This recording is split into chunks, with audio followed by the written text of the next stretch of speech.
It's a 10 weeks course. What will you be learning? Module 1, Theological Basis for Marriage. Okay, this particular module, some of you already have attended in my previous course under Building Strong Family. Okay, so it's okay, there are some new material, but most of them are from the last course, so you just bear with me. Module 2, gender personality differences. This is very important, right? Male, female, we are wired differently. So a lot of time couples have a problem because they could not understand each other. Of course, it's a little bit of stereotyping. Not every male behave the same. Not every female be the same. They are unique individual, right? They behave different from the stereotype, the norm. But by and large, you can say male behave with certain characteristic, how they think, how they feel, how they express, and so on. So it's good to know, all right? Then, as an individual, whether you're male or female, each of us have different personality. It's good to know your personality, your spouse or your partner personality. So there will be differences. The key is not about differences. Just like a church, we talk about unity. It's about unity in the midst of diversity. Same thing for couple. You have differences, different character, different personality. It's okay. These are the differences. But we can have unity in the midst of differences. We will learn some of this skill. Then we talk about our basic needs as an individual, as a human being. All of us have basic needs. Okay, at least there are 5 areas. So when you are young, you grow up from your family, what we call FOO. FOO stands for, it's not about vulgarity, family of origin. You will be surprised, okay, how much you are being affected or you are being influenced, you are being molded, okay, as you grow up in your FOO. You become what you are today. Okay. So your basic needs are supposed to be met during your growing age in your FOO. If any of these areas are not met, so this unmet need will somehow, okay, the need will surface in your adult life. You will always look for ways to fill it. And if you are not careful, often there's a saying that goes something like this, that your spouse, if you're not careful, you make your spouse pay for it, your debt in the past. Okay, you make your spouse fill up your unmet need. It's okay, because as couple, you are supposed to help each other. You're supposed to fill their need. But if you are not aware, you become overly demanding. Without knowing, can be destructive. Alright? So we need to learn some of your own personal need, any area that's not met. What is your spouse need that's not met? How are you going to meet it in a very constructive way? The influence of your FOO, I will share with you my own FOO, my background. Each time I do that, you know, the first time I did that was in my study in SBC on pastoral counseling. So each student is supposed to share their family background. You trace your family tree to the 3rd generation if possible. I can't. I only trace to my 2nd generation. I don't even know anybody from 3rd generation. So a lot of students with me when I share, actually are in tears. Okay? Because you think about your mother, your father, your sibling, what happened. Actually, it makes you sort of the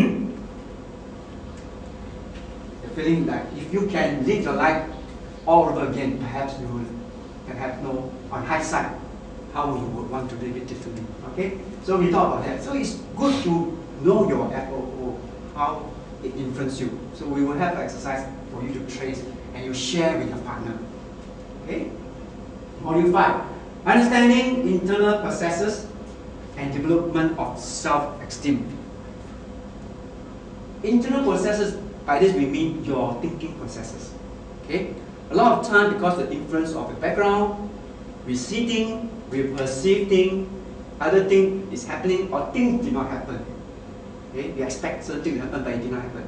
You will attach a meaning to that event or that non-event.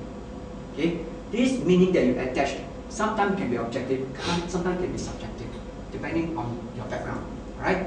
Then with the meaning, then you attach a feeling on top of the meaning and so on. And we'll talk about this, huh? And at the end, you act out, you behave out, you respond or react to this whole process of internal thinking. Right? So it's good if you can understand, then you understand yourself, your own thinking process. How come I feel this way? How come I get angry? How come I get jealous? And so on. Huh? Then how come my partner behave that way?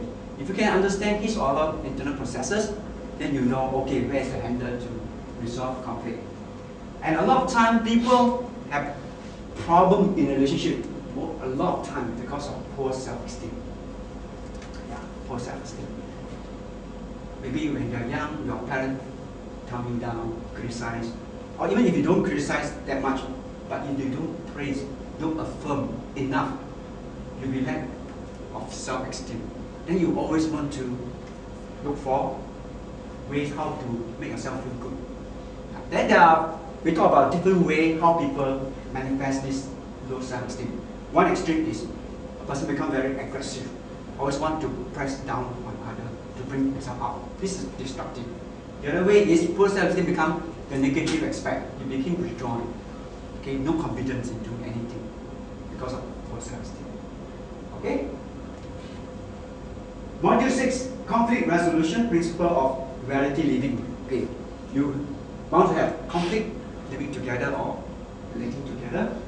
So how to manage conflict, how to resolve conflict. Okay, there are some skills you can learn. Most importantly, you can never resolve all conflict. Then what do? You must live in reality. Accept certain things that you cannot change. Okay? So we talk about certain principle, what we call reality living. This is the reality. How should I handle it? Okay? Module 7, couple communication. Yes, one of the key important element for good relationship, or if the lack of it, the result of it is poor relationship, is communication. Communication and communication. Because we learn about communication, okay, we know, okay, when you want to be a good communicator, what do? You listen to the content carefully, attentively. You look at the facial expression, you hear the tone, correct? But is that all about communication? There's one more thing we fail to learn. That is the underlying emotional cue. Very important. Okay, the other three elements are important, but they are actually secondary. The most important element in communication is to be able to pick up the emotional cue. Whether this person is saying very calm, cool, nice, composed, or is shouting, throwing things, banging door, shouting, it's all the same. What is the underlying emotional cue? The person is crying out. If you fail to catch that, then we are not a good communicator. So we will learn some of this. Then there are some awareness. There are different communication style, even decision-making style. If you don't understand, then we cannot match. Then we get angry with each other. It's good to understand what is your communication style, what is your spouse or partner communication style. Okay? Love bank and language of love. It's important to have the concept of a love bank. You have a love account, okay, where you keep all the positivity, all the goodwill, good things that promote relationship. You want to keep the love bank as much as high as possible. At the same time, you have another negative bank. When you start to have conflict, you criticize, you fight, you actually deposit into the negative bank. If you don't clear the negative bank, as you go high, then you have a lot of conflict. Okay? Empirical studies shows that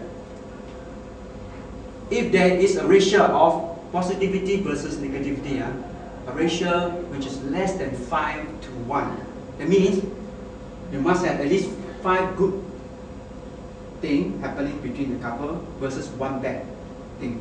You have more than less good thing, let's say 4 versus 1, 3 versus 1, 2 versus 1.